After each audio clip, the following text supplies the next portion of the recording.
Business मतलब बड़ा business और बड़ा बिजनेस मतलब कुछ अलग करना है तो भीड़ से हटकर चलो। भीड़ हिम्मत तो देती है लेकिन पहचान छीन लेती है। नमस्कार, मैं Ashutosh Jaiswal, business consultant eight बड़ा बिजनेस। स्वागत है आपका एक और पॉडकास्ट इंटरव्यू सेशन में। आज का सेशन कुछ खास होने वाला है क्योंकि आज के सेशन में एक स्टोरी है एक फैमिली मैन की, जिनकी प्रोफेशनल लाइफ में काफी स्ट्रगल रहा। पहले जॉब किया करते थे लेकिन जॉब से इनकी इतनी अर्निंग नहीं होती थी जिससे कि वो फैमिली की ज़रूरतें पूरी कर पाए। बच्चा अगर बर्गर खाने की जिद करता तो बर्गर खाने के निगेटिव इफेक्ट्स बताकर उसे चुप करा देते। तो अब क्योंकि जॉब से इनका ज़रूरतें फैमिली की पूरी हो नहीं पा रही थी, इसलिए इन्होंने जॉब से क्विट करके बिजनेस शुरू किया, रिस्क लिया, इस एक्सपेक्टेशन में कि बिजनेस से वो ज़्यादा पैसा कमा पाएंगे जिससे कि वो फैमिली की ज़रूरतें पूरी कर पाएं। लेकिन फिर कोविड आ गया और कोविड के चलते बिजनेस में ऐसा डाउनफॉल आया कि पेमेंट्स रिसीव नहीं हुई। कैश फ्लो खराब होने के चलते बिजनेस बंद करना पड़ा। परेशानियां अब और भी बढ़ गई क्योंकि अब तो हाथ में जॉब भी नहीं थी। फिर एक दिन इन्होंने फेसबुक पर डॉक्टर विवेक बिंद्रा जी का वीडियो एड देखा जिसमें वो IBC यानी इंडिपेंडेंट बिजनेस कंसल्टेंट अपॉर्चुनिटी के बारे में बता रहे थे, जिससे कोई भी आम इंसान घर बैठे या कहीं भी बैठे 1 लाख से 5 लाख रुपए पर मंथ कमा सकता है।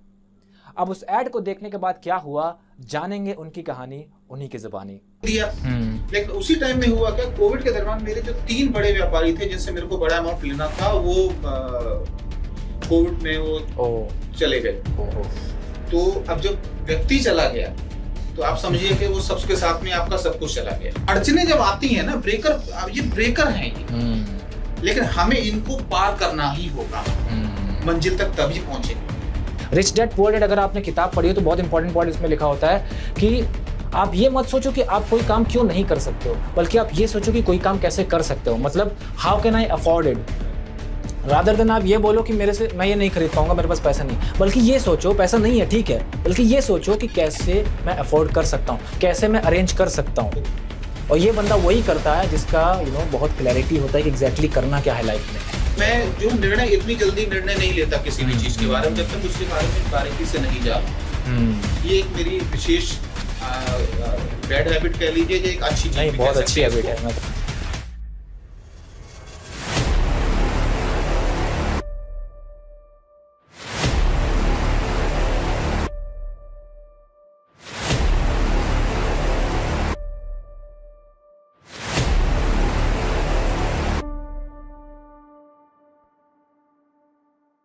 क्या राज था उस मौके में, क्या पैगाम था उन वाक्यों में, क्या राज था उन मौके में, क्या पैगाम था उन वाक्यों में। अगर पता होता पहले तो आज हम भी शामिल होते उन सितारों में।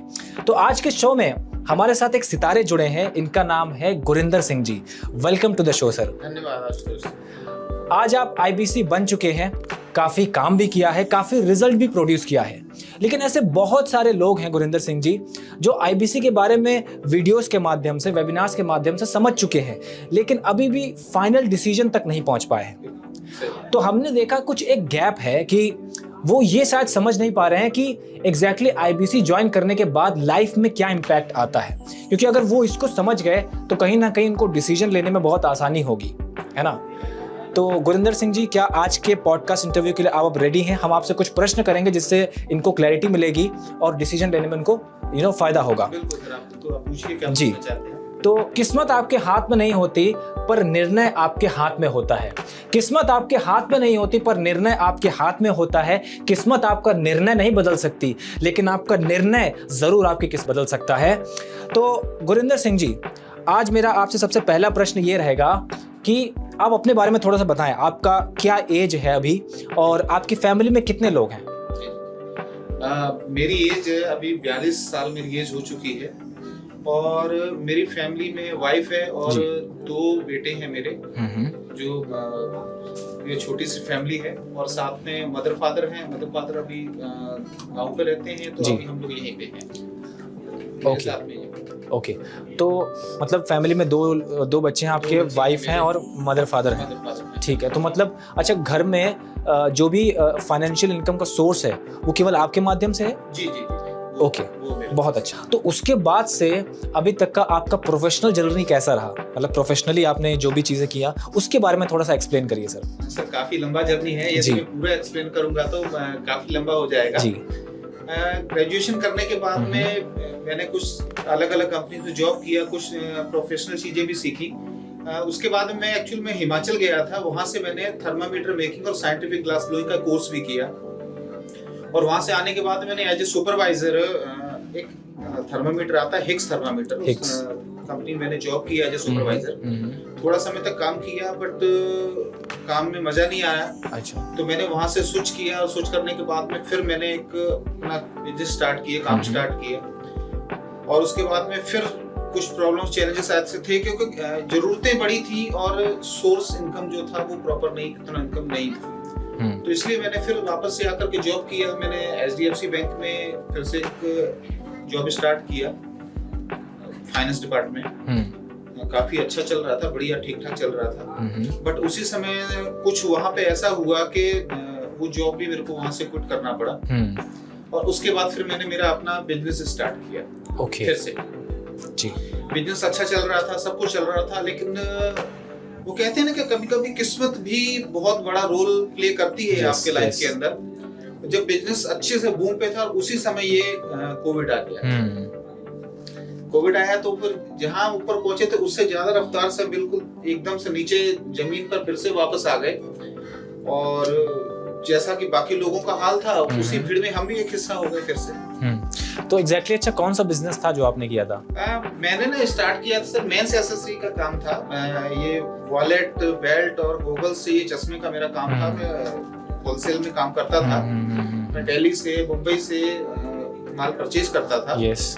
और जो मेरी लोकेशन थी एमपी में एक छोटा सा शहर है और उसके आसपास के करीब 40-42 जो छोटे छोटे टाउन्स थे, मैं वहां पर जाकर के वो शॉप के ऊपर से जाकर के वो माल मेरा सप्लाई किया करता था। अच्छा अच्छा। तो पहले मतलब आप एक सुपरवाइजर की जॉब में थे, फिर आप एचडीएफसी बैंक में आए, उसके बाद और वो फिर आप बिजनेस में आए थे। लेकिन ट्रांजिशन करने का वहां से आप यहाँ आए उसका कहीं ना कहीं रीजन ये था कि आपका जो इनकम जो आप जनरेट कर पा रहे थे उससे फैमिली की जो नीड्स है शायद वो फुलफिल नहीं हो पा रही थी। बिल्कुल सर, डेफिनेटली। देखिए हमें किसी नई चीज की जरूरत होती तब है कि या तो हम हमारे नीड्स फुलफिल नहीं कर पा रहे हैं या नीड्स को हम किसी तरीके से फुलफिल कर पा रहे हैं तो ड्रीम के तरफ तो हम जा ही नहीं रहे। इसके अलावा और कोई दूसरा रीजन नहीं होता आप एक जगह से दूसरी जगह स्विच करके आप जाए।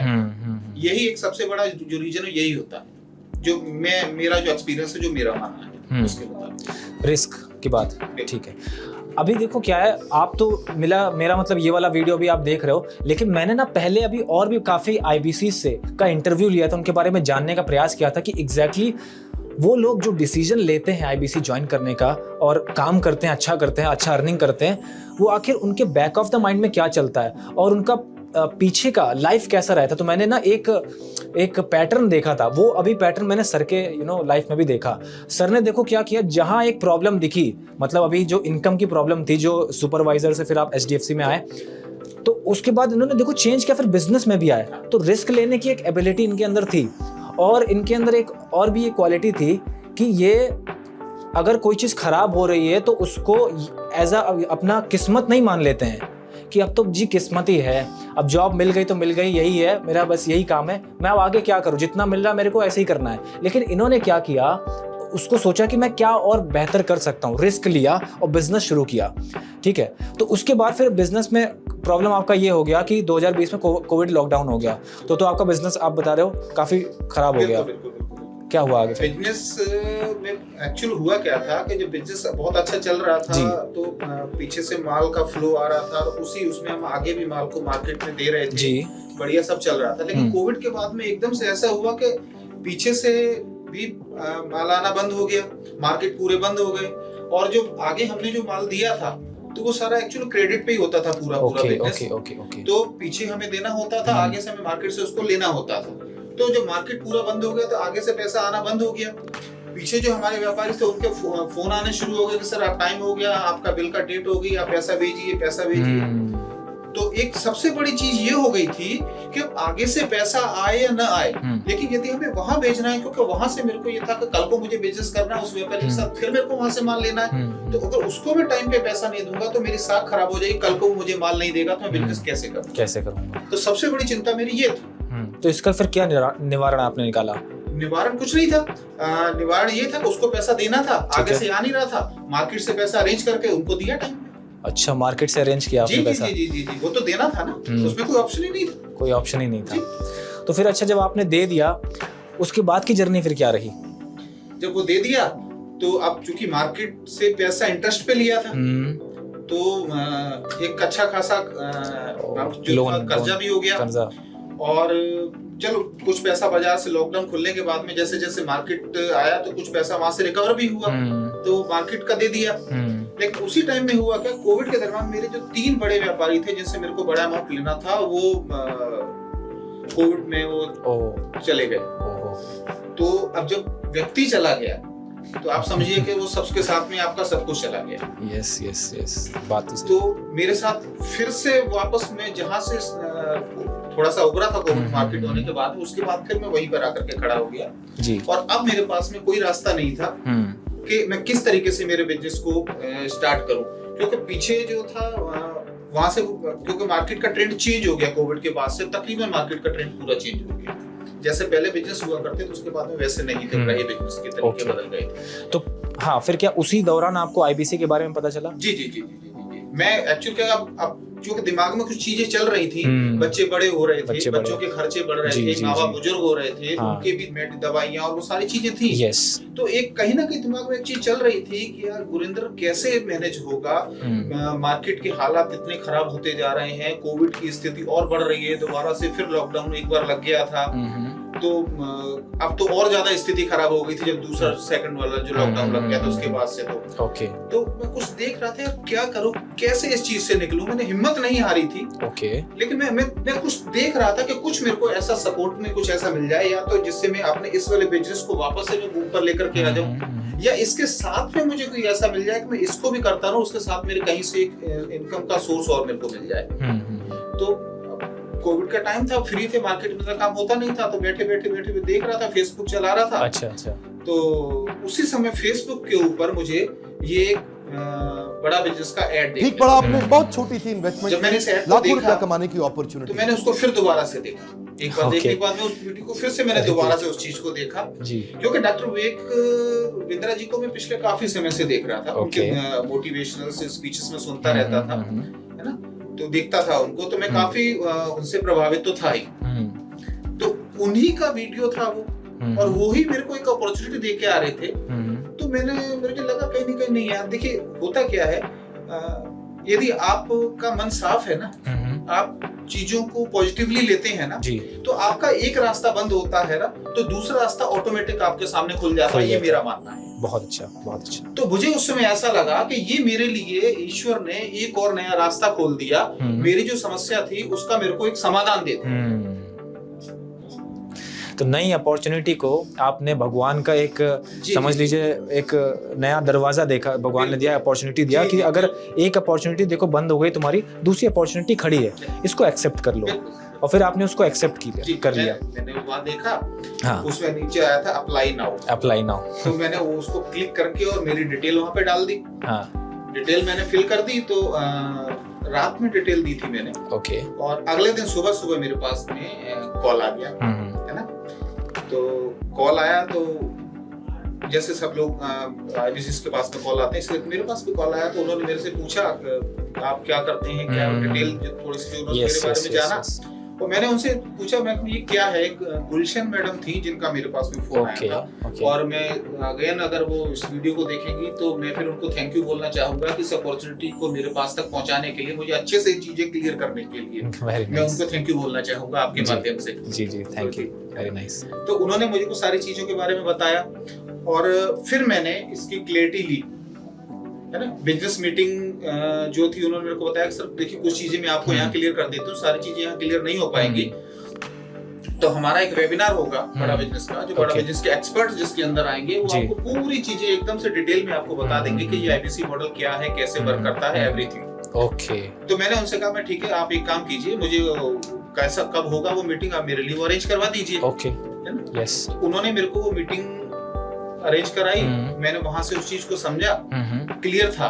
ओके, काफी कुछ क्लियर हुआ, लेकिन फिर भी मैं अभी और ज्यादा डीप में समझना चाहता था, क्योंकि मैं जो निर्णय इतनी जल्दी निर्णय नहीं लेता किसी भी चीज के बारे में जब तक उसके बारे में बारीकी से नहीं जानूं। ये एक मेरी विशेष बैड हैबिट कह लीजिए, जो एक अच्छी चीज नहीं, बहुत अच्छी हैबिट है, मैं तो है ना सराहना करूंगा। मेरा मानना ये है कि आप यदि किसी चीज को स्टार्ट करने जा रहे हैं तो आप पहले बहुत अच्छी तरह से उस चीज को जान लीजिए, तह तक अंदर चले जाइए। उसके बाद यदि आप वहां पर जाएंगे ना तो आप अपने लिए एक बहुत अच्छी जगह वहां पर पाएंगे, क्योंकि आप अच्छे से उस चीज के बारे में जान के सारे अपने डाउट्स खत्म करके वहां पर आएंगे। तो तह तक जाना बहुत जरूरी है, क्योंकि अगर आप तह तक जाएंगे तो जब डिटेलिंग मिलेगी तो आपको कन्विक्शन भी आएगा कि ये मॉडल में ऐसी ताकत है जो वो रिजल्ट प्रोड्यूस करा सकते हैं जो even doctor Vivek Bindra sir जिसकी बात करते हैं कि आप 1 लाख to 5 लाख तक की अर्निंग कर सकते हैं। तो इन्होंने जाना होगा, उसके बाद उसको ज्वाइन किया, क्योंकि ये पहले ही इनका बिजनेस ऑलरेडी खत्म हो चुका था। इनके पास और पैसा लगाना एक नए बिजनेस में छोटी बात नहीं थी, बहुत बड़ी बात थी। और वो भी तब जब फैमिली में इतने सारी रिस्पॉन्सिबिलिटीज थी, उसके बाद भी ऐसा फैसला लेना ये कोई छोटी बात नहीं होती है ना। आपके साथ भी ऐसा होता होगा, है ना। आप सोचते होंगे कि अभी मेरे पास जो थोड़ा इन्वेस्टमेंट का अमाउंट है मैं कहीं इसमें लगा दूं या किसी और चीज़ में लगा दूं। वो देखो, आप किसी बिजनेस में भी लगाओ, जरूरी नहीं है कि आप IBC ज्वाइन करने के लिए उसी में ही केवल इन्वेस्टमेंट लगाओ, लेकिन जो इन्होंने एक पॉइंट बताया कि पहले डिटेलिंग अच्छे से ले लो। अगर आप डिटेलिंग अच्छे से नहीं लोगे तो एक सही फैसले पे नहीं आ पाओगे, है ना, ये वाली बात है। तो गुरिंदर सिंह जी, आपको अच्छा, फिर मैं अगर पूछूं तो एग्जैक्टली IBC में सबसे अच्छा पॉइंट आपको क्या लगा, सबसे अच्छा फीचर या बेनिफिट जो आप बताना चाहें IBC में है, जिसके आपको लगा किसी और कोई अपॉर्चुनिटी में नहीं है, इसमें ही है, जिसकी वजह से आपने सोचा मेरे को ये ज्वाइन करना चाहिए, बताइए सर प्लीज। देखिए, 2 चीजें थी जो जिसने सबसे पहले मेरे को अट्रैक्ट किया। सबसे पहली चीज तो ये थी कि मैं बिजनेस तो कर रहा था, मैं सुबह निकलता था घर से 9 बजे, अपना टिफिन लेके मैं निकल जाता था और रात में लौटने का कोई टाइम नहीं होता था। 11 बजे भी कभी आ रहे हैं, कभी 10 बजे आ रहे हैं, और कभी कभी बच्चे सो चुके होते थे, तो मेरे पास फैमिली के लिए टाइम नहीं होता था। तो सबसे बड़ी चीज तो मेरे को ये दिखी कि यदि मैं ये IBC बिजनेस मॉडल जो है, यदि मैं इसको स्टार्ट कर लेता हूँ तो कम से कम मेरे पास मेरी फैमिली के लिए तो एक अच्छा खासा टाइम होगा। मैं उनके दुख सुख में, आज माँ बाप, एक बुजुर्ग माँ बाप को कुछ नहीं चाहिए होता, उनको 5 मिनट उनका बच्चा बैठ के उनकी बातें सुन ले, वो उतने में तृप्त हो जाते हैं, है ना। तो मेरे पास तो ये भी नहीं था कि मैं उनको दे पाऊँ। तो मेरे को सबसे बड़ी चीज यहाँ पर वो दिखाई दी कि कम से कम मैं अपनी फैमिली को समय तो दे पाऊंगा। मेरे बच्चे दिन भर में क्या एक्टिविटी करके आ रहे हैं, पापा ऐसा पापा वैसा, कई बार वो बोलते हैं पापा, तो मेरे को होता नहीं यार, लेट हो जाऊंगा, मेरा वो व्यापारी बैठा होगा, ऐसा ना हो मेरे से पहले दूसरा व्यक्ति आकर के उसको माल दे जाए। मुझे जल्दी रहती थी वहां पहुंच जाऊंगा, बेटा बाद में शाम को आके सुनूंगा, मम्मा को बता देना या फोन पे मुझे बताना, वो निकल जाता था। जी। एक सबसे बड़ी यूनिक चीज जो मुझे इस IBC मॉडल की ये थी, जिसकी मुझे बहुत जरूरत थी, मतलब जो वर्क लाइफ बैलेंस मिला इसके इंडिपेंडेंट नेचर की वजह से। जी। दूसरा पॉइंट आप बोल रहे हैं? दूसरा पॉइंट ये था कि एक इसका लर्निंग फीचर बहुत जबरदस्त। Learning feature, yes of course, है ना, क्योंकि ये कहावत हम काफी समय से सुनते चले आ रहे हैं। हमारे टीचर्स भी हमें ये कहते थे कि लायक बनो, जो जितने लायक होता है उसको उतना ही मिलता है, और ये बिल्कुल सच भी है। यस है ना, बिल्कुल। यहाँ वो चीजें जो हम पढ़ाई के दरमियान भी, जो चीजें हम कॉलेज में भी नहीं ले पाए, वो सारी की सारी चीजें हमें यहाँ मिलने वाली थी। किसी वजह से अपनी पढ़ाई को आगे कंटिन्यू नहीं कर पाए, जो चीज एक मन में वो भी एक चीज थी, तो मुझे लगा कि यार वो जो एक ड्रीम था जो उस समय मैं नहीं पूरा कर पाया, वो भी मेरा यहाँ से आज पूरा होगा। उस लेवल की लर्निंग मेरे को आज यहाँ से मिलने वाली है। दूसरी चीज मुझे वो थी जिसने मेरे को IBC की तरफ अट्रैक्ट किया, और तीसरी यूनिवर्सिटी तो था, जाहिर सी बात है, वो सबसे बड़ी बात पैसा तो था। जिस चीज को देख कर मैं यहाँ आया था, पैसा तो बहुत था। तो सर ने मेनली वही 2 पॉइंट के माध्यम से 3 पॉइंट बता दिए कि पहला तो ये इंडिपेंडेंट नेचर है, तो ये इसका बहुत बड़ा यूनिक चीज़ है कि आप हफ्ते में 7 दिन काम करो चाहो तो, अगर आपको एकदम रिग्रेसली काम करना है 5 दिन 4 दिन काम करो, जितने घंटे काम करने उतने घंटे काम करो, वर्क लाइफ बैलेंस आपका पॉसिबल रहेगा। ठीक है, हम तय कर सकते हैं हमें कितना काम करना है। हाँ, और दूसरा लर्निंग का, क्योंकि एक जो IBC ज्वाइन करता है उसको डॉक्टर विवेक बिंद्रा सर के माध्यम से सीखने को मिलता है, उसको बहुत सारे कोर्सेज मिलता है, उसको बिजनेस कोचिंग प्रोग्राम मिलता है, और अगर वो अच्छे वाले IBC मॉडल, मतलब जो थोड़ा सा ऊपर वाला IBC मॉडल होता है, उसमें लाइफ टाइम मेंबरशिप भी मिलती है। इसके बारे में आप जानिएगा, जो नंबर नीचे दिया है कॉल करके जानिएगा कि ये कितने IBC मॉडल्स होते हैं और उसमें से कौन से मॉडल में क्या क्या चीजें होती हैं। ठीक है, तो उसके बारे में आप जानिएगा। तो लर्निंग जब उनसे मिलती है तो अपना ये प्रेजेंट बिजनेस जो अभी IBC वाला चला रहे हैं उसको भी बेहतर करते हैं। और इवन जानते हैं IBC मॉडल का एक ये भी है मकसद, डॉक्टर विवेक बिंद्रा सर का कि आप देखो बिजनेस करना सीखो, एक एंटरप्रेन्योर बनो। शुरुआत में जब आप आईबीसी ज्वाइन करते हो तो आप एक सोलोप्रेन्योर की तरह काम करते हो, आप अकेले काम करते हो, सारा बिजनेस मतलब आप चलाते हो, कस्टमर से बात करना, उसको क्लैरिटी देना और उसके प्रॉब्लम का सोल्यूशन के रूप में आप बड़ा बिजनेस के कोर्सेज को प्रेजेंट करते हो। लेकिन बाद में जब आपका अच्छा खासा अर्निंग होने लगता है, महीने का लगभग 1-1.5 लाख तक का होने लगता है, तब आप आराम से टीम को मैनेज कर सकते हो। मतलब आपने मान लो 10 to 15,000 के कुछ एम्प्लॉयज रख लिए, वो कॉल कर लेते हैं आपके बिहाफ पे और फिर कॉल करके या तो वेबिनार्स में बुला लेते हैं या फिर उसमें से फिल्टर आउट कर लेते हैं कि एग्जैक्टली कौन सा ऐसा पर्सन है जिसका रियल में जेन्युइन प्रॉब्लम है कुछ, जिसको आप सॉल्व कर सकते हो अपने बड़ा बिजनेस के कोर्सेज के माध्यम से, बड़ा बिजनेस के प्रोडक्ट्स के माध्यम से। तो ये चीज़ें जब आप करते हो तो आपका टाइम भी कम लगता है और प्रोडक्टिविटी भी बढ़ जाती है। और फिर जब सब कुछ टाइम भी कम लग रहा है, प्रोडक्टिविटी भी बढ़ रही है, टीम भी आ गई, तो आप एक एंटरप्रेन्योर बन रहे हो और अब इनकम और भी ज़्यादा बढ़ जाती है ना। तो ऐसा भी कर सकते हो, ऐसे एंटरप्रेन्योर बन गए। और तब आपको अगर फ्यूचर में ऐसा लगता है कि मेरे को इसी को आगे ले जाना, तो आप इसको भी स्केल कर सकते हो। नहीं तो आपको अगर बिजनेस का काफ़ी ज्ञान हो ही गया है और अब आपका मन है कि अब मेरे को कोई और नया बिजनेस करना है, तो वो भी आप कर सकते हो। क्योंकि बिजनेस नया करने के लिए भी 2 चीज़ें चाहिए होती है। पहला लर्निंग, जो कि आपको बड़ा बिजनेस मिल रहा है, और दूसरा होता है पैसा, वो भी बड़ा बिजनेस के आईबीसी मॉडल को ज्वाइन करने के माध्यम से मिल रहा है आपको, है ना। बिल्कुल सही बात। बहुत अच्छा सर। तो मैं आपसे अब अब इंटरव्यू के काफ़ी लास्ट पार्ट में हैं हम, मैं आपसे ये पूछना चाहूँगा कि आपने जब आईबीसी मॉडल ज्वाइन किया था, वो मॉडल कौन सा था? क्योंकि आईबीसी 3.4.0 है ना, आईबीसी प्राइम प्रो ये सब है, तो इसमें से कौन सा मॉडल आपने ज्वाइन किया और उसका प्राइस कितना था, इन्वेस्टमेंट अमाउंट कितना था, उसके बारे में थोड़ा सा बताइए। अभी आप बहुत अच्छी चीज पे आ गए हैं जी। मैंने आईबीसी 4.0 से स्टार्ट किया था। ओके। और उस समय इसकी जो कीमत थी वो थी 80,000 रुपए। 80,000 विद जीएसटी? जी जी, 80,000 रुपए उसमें इसके अरेंजमेंट था, मतलब स्टार्टिंग करने के लिए जो चाहिए रहता था। तो मैंने वो 80,000 रुपए से स्टार्ट किया था। अच्छा, अब देखो एक और इम्पोर्टेंट बात आने वाली है, क्योंकि मैं गुरिंदर सर से पहले बात किया हूँ, इनका एक स्टोरी बहुत अच्छा है। बहुत सारे हमारे जो भी हमारे टीम मेंबर्स है वो कहते हैं कि आईबीसी वो बनने के लिए रेडी है, उनका प्रॉब्लम है उनके पास पैसा नहीं है, कहते हैं मेरे पास इन्वेस्टमेंट की प्रॉब्लम है। सर के पास जैसी प्रॉब्लम होगी, मैं पक्का कह रहा हूँ शायद आपके पास ऐसी प्रॉब्लम नहीं होगी। लेकिन सर ने देखो क्या किया, अभी हम सर से जानते हैं। सर बताइए, आपको 80,000 मैनेज करना क्या आसान था? मैंने आपसे थोड़ी देर पहले यही कहा था कि अब आप बिल्कुल बहुत अच्छी जगह पे आए हैं जी। तो बिल्कुल मैं बताता हूँ आपको कि 80,000 रुपया उसमें अरेंज करना मेरे लिए पहाड़ चढ़ने से भी ज्यादा कठिन था जी। कहने को मैं एक बिजनेस कर रहा था, एक बिजनेसमैन था, लोग ये जानते थे कि नहीं यार एक होलसेल का व्यापारी है, बड़ा बिजनेस कर रहा है, लेकिन मुझे पता था कि अंदर से मेरी स्थिति क्या, कितना कर्जा है मुझे जो मार्केट का देना है, और मेरी स्थिति क्या थी, 80,000 रुपए तो और इन्वेस्ट करने के बारे में सोच ही नहीं सकता था, क्योंकि मेरे पास यदि 80,000 रुपए होते तो मैं अपने उसी बिजनेस में इन्वेस्ट करके उसी को आगे बढ़ाता ना। बिल्कुल। तो अब यहाँ से आकर के मेरी जो थी ना जर्नी आईबीसी की फिर स्टॉप हो गई थी। चीजें समझ ली थी, सब कुछ पता था, और ये भी क्लियर हो गया था कि यस इसके अलावा और कोई रास्ता नहीं है जो मेरे को मेरी जो समस्या है इससे बाहर निकलने की। तो मैंने उस चीज को बड़ी बारीकी से देखा और फिर मैं बस एक ही उदाहरण मैंने बताया, क्या करूं 80,000 रुपए इतनी बड़ी रकम कैसे अरेंज करूं। और कोविड का माहौल था, तो मैंने घर पे वाइफ के साथ इस चीज का डिस्कस किया।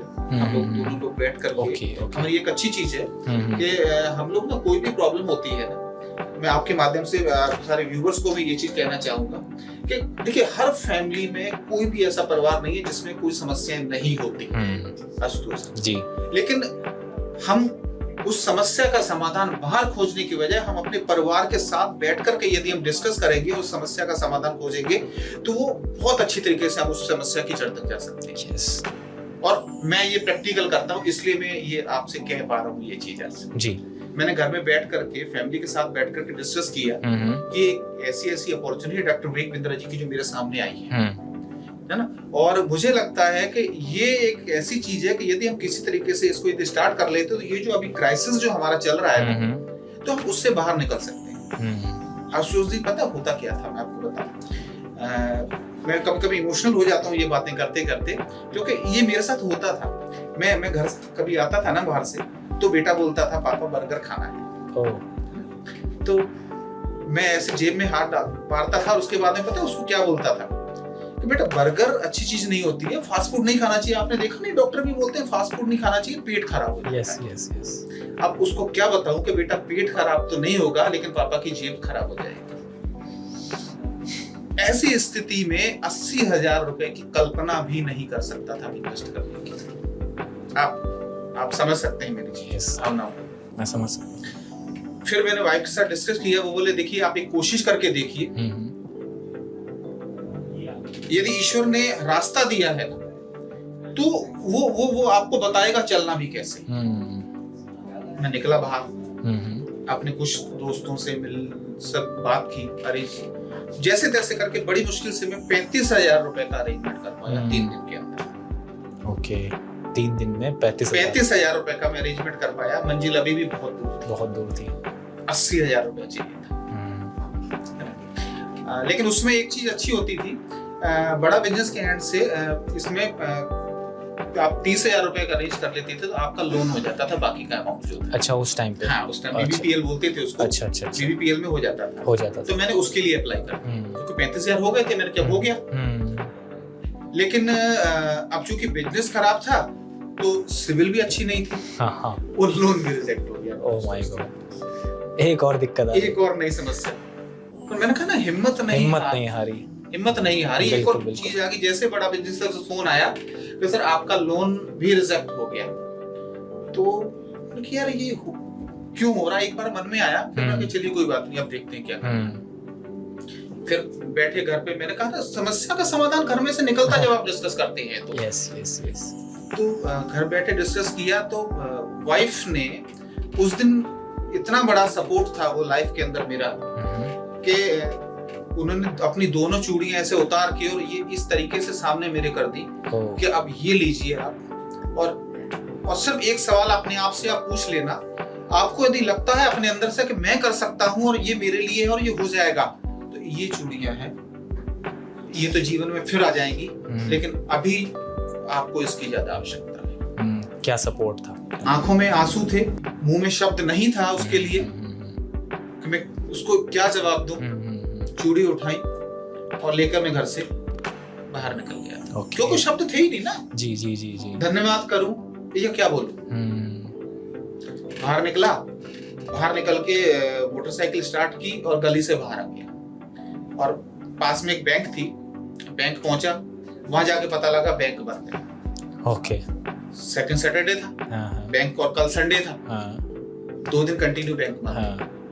फिर अब क्या करूं। अब फिर एक नहीं, देखिए अड़चने जब आती हैं ना, ब्रेकर, अब ये ब्रेकर हैं, लेकिन हमें इनको पार करना ही होगा, मंजिल तक तभी पहुंचे। मैं उस दिन भी बैठ सकता था यार, लोन भी कैंसिल हो गया, अब कुछ नहीं होगा।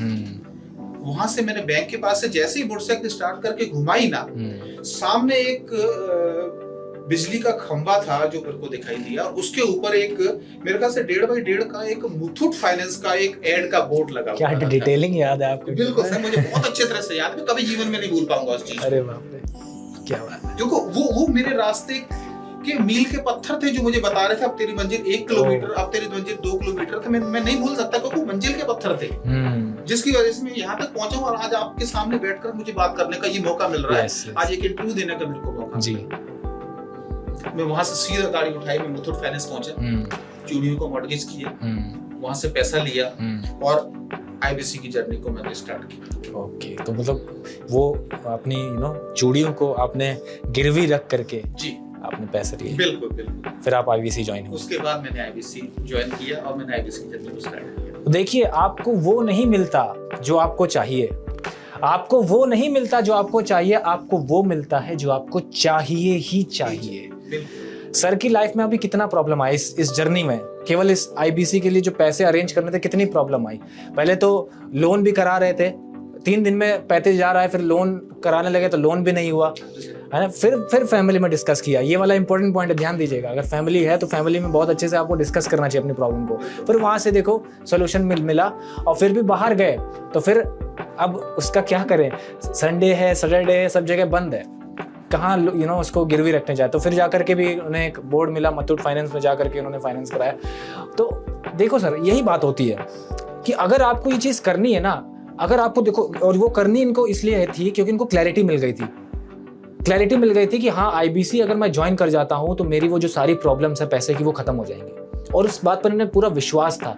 इसीलिए जितनी भी प्रॉब्लम्स आई उन्होंने उस प्रॉब्लम को प्रॉब्लम नहीं समझा, ये सोचा कि मैं कैसे कर सकता हूँ। रिच डैड पुअर डैड अगर आपने किताब पढ़ी हो तो बहुत इंपॉर्टेंट पॉइंट इसमें लिखा होता है कि आप ये मत सोचो कि आप कोई काम क्यों नहीं कर सकते हो, बल्कि आप ये सोचो कि कोई काम कैसे कर सकते हो। मतलब how can I afford it, rather than आप ये बोलो कि मेरे से मैं ये नहीं खरीद पाऊंगा, मेरे पास पैसा नहीं, बल्कि ये सोचो पैसा नहीं है ठीक है, बल्कि ये सोचो कि कैसे मैं अफोर्ड कर सकता हूँ, कैसे मैं अरेंज कर सकता हूँ। और ये बंदा वही करता है जिसका बहुत क्लैरिटी होता है कि एग्जैक्टली करना क्या है लाइफ में, है ना। तो गुरिंदर सिंह जी बहुत अच्छा लगा आपसे पूरा बात करके, पूरे इंटरव्यू में बहुत इंस्पायरिंग स्टोरी है। आई होप जो हमारी ऑडियंस है वो भी काफ़ी इंस्पायर हुई होगी और इस पॉडकास्ट इंटरव्यू के माध्यम से वो समझ पाएंगे कि हाँ देखो इनकी लाइफ में अब क्या अच्छा हाँ लाइफ की बात है कि एक मैं पॉइंट भूल गया, मेरे को बताना था कि अब ये बताइए कि आपका अभी लास्ट मंथ में कितना अर्निंग हुआ था। हाँ ये भी बताना हाँ बहुत जरूरी, क्योंकि अगर देखो क्या है, मैं सीधी बात बताता हूँ, अगर कभी कभी रिजल्ट नहीं आपको पता चलता तो आप सोचते हैं कि शायद ये कैसी बातें हैं, फिर मतलब हवाई वाली बातें हो जाती हैं। तो मैं रिजल्ट की भी बात करता हूँ। एग्जैक्टली बताइए सर, लास्ट मंथ में अभी आपका कितना अर्निंग हुआ था? लास्ट मंथ से पहले मैं बताना चाहूंगा, लास्ट मंथ से पहले बताना चाहूंगा आईबीसी की जर्नी को जब स्टार्ट किया था चूड़ियां मॉर्गेज करके, तो सर स्टार्ट करने के विद इन 2 मंथ वो चूड़ियां वापस से वाइफ के हाथ में। Oh my God, very nice, बहुत अच्छा लगा, है ना। और लास्ट मंथ जो था मैंने यहाँ से बड़ा बिजनेस से 1,16,000 रुपए अर्न किए थे, जो कमीशन टीडीएस काट के 1,10,000 रुपए मेरे अकाउंट में नेट। कांग्रेचुलेशन सर, आप 1 लाख रुपए कमाए। फिर तो इस तरीके से वो चूड़ियां भी वापस हो गई। और आज मेरे को मैं जो बता रहा था ना, वो बेटा अगर बर्गर मांगता है हाँ। तो आज बर्गर खाने से उसका पेट खराब नहीं होता। क्या बात है, आज नहीं पेट उसका खराब होता, आज वो 1 मांगता तो उसको 2 देता हूँ। आज उसको बोलता हूँ मैं, बेटा एक काम करो, आप स्विगी से आप ऑर्डर कर दो, वो आ जाएगा आपके लिए, आज पेट खराब। कितना इमोशनल स्टोरी हो जा रहा है, कितने अच्छे से सर बता रहे हैं कि वो चूड़ी भी वापस हो गई जो इन्होंने बड़ी मेहनत से इनकी वाइफ ने दिया था इनको कि आप मॉर्गेज कराइए और उसके थ्रू अर्निंग करिए, और अर्निंग किया भी, रिजल्ट प्रोड्यूस हुआ, आज चूड़ी भी वापस आ गई।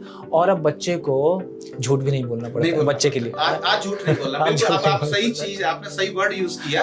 पहले हम झूठी तो बोलते थे, किससे बोलते थे? अपने आप से बोलते थे सर, बच्चे से नहीं बोलते थे, अपने आप से झूठ बोलते थे। हम कर क्या रहे हैं? बहुत सारे लोग हैं मेरे जैसे, मैं भी कभी उसमें से एक था, जो हम सब किस्मत को दोष देते हैं। किस्मत नहीं, किस्मत हमें रास्ता दिखाती है सर, हमें चलना होता है उसके ऊपर। ये मेरा मानना है जी। तो लास्ट में एकदम आप एक कोई मैसेज देना चाहें हमारी ऑडियंस को जो आईबीसी बनना चाहते हैं, एक मैसेज कोई आप देना चाहें शॉर्ट में, प्लीज दीजिए सर। शॉर्ट में 2 लाइनें कभी मैंने सुनी थी जी, और वो दोनों लाइनें मेरे जीवन में हैं। तो मैं एक, मुझे नहीं पता किसने लिखा है ये। अच्छा, है ना। पक्षी पक्षी का भेद है, पक्षी पक्षी का भेद है, वही चील वही बाज। चील भी एक पक्षी, बाज भी एक पक्षी होता है। वही चील वही बाज, और चील मरे को खाता है, बाज मार के खाता। क्या बात है। तो सबसे बड़ी चीज वही है सर, किसी भी चीज का निर्णय हम सिर्फ और सिर्फ तब ले पाते हैं जब हमें उस चीज के बारे में पूरी अच्छे से हम उसके बारे में नॉलेज लेते हैं, उस चीज को समझते हैं। हमेशा लोग गलती क्या करते हैं, किसी चीज के बारे में पूरी तरीके से जानकारी लिए बिना निर्णय ले लेते हैं कि नहीं यार मैं नहीं कर सकता, मेरे लिए पॉसिबल नहीं है। तो वो निर्णय नहीं होता, वो अपने आप को एक धोखा देना होता है। किसी भी निर्णय पे पहुंचने से पहले हमें किसी भी चीज की बारीकी तह तक जाना होता है, और जब किसी चीज में तह तक पहुंच जाते हैं, वो जीवन के हर पहलू की बात करूं, सिर्फ आईबीसी की बात नहीं कर रहा मैं।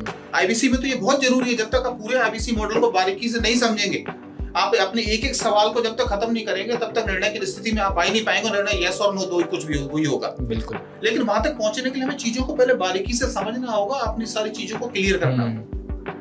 तो आप सबसे यही निवेदन है आशुतोष जी के माध्यम से कि आप यदि इस आईबीसी मॉडल को समझने के लिए आ रहे हैं, तो आप इसको पहले बहुत अच्छे से बारीकी से समझिए जी, और उसके बाद फिर किसी डिसीजन पे आइए, और वो डिसीजन आपका है, क्योंकि लाइफ आपकी है। किस तरीके से आपको अपनी लाइफ को जीना है जी। तो जीवन में एक बार जो निर्णय कर लो तो फिर पलट कर मत देखना, क्योंकि पलट कर देखने वाले कभी इतिहास नहीं रचा करते। बहुत बहुत धन्यवाद आपका हमारे साथ पूरे वीडियो में लास्ट तक बने रहने के लिए। Thank you. मोती कभी भी किनारे पर नहीं आते, उन्हें पाने के लिए समंदर में उतरना ही पड़ता है। सिर्फ वीडियो देखकर आपकी लाखों की अर्निंग नहीं होगी, आपको एक्शन भी लेना होगा। तो फोन उठाइए, कॉल करिए इस सिंपल से नंबर पर 8700731201 और ज्वाइन करिए IBC।